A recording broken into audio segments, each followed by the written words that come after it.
తండ్రి నువ్వు నన్ను ఆశీర్వదించట్లేదు, నన్ను ఎలా ఉంచావు అలా ఉంచావు అని అనటం కాదు, కానీ నాకు ఇదే కరెక్ట్.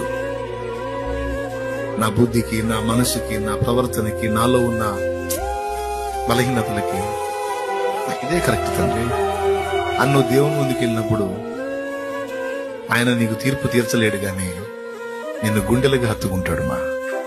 తనను తాను కవర్ చేసుకోవడానికి ఎదుటి వాళ్ళని విమర్శించే వాళ్ళని చూశాను. నా కుమారి, నువ్వు అట్టిదానివి కాదు. నిన్ను విమర్శించుకునే మనసు కలిగింది. తన తప్పులు అవతరాల మీద మోపి అవతరాళ్ళు తేడా అనే వాళ్ళని నేను చూశాను, అవతల వాళ్ళని విమర్శించే వాళ్ళని చూశాను నా కుమారుడా. కానీ నువ్వు అలా లేవురా. నేనే తేడా అని అన్నావు చూడు. నువ్వు వాళ్ళు మంచోళ్లే, వీళ్ళు మంచోళ్లే, నేను రైట్ కాదన్నావు చూడు.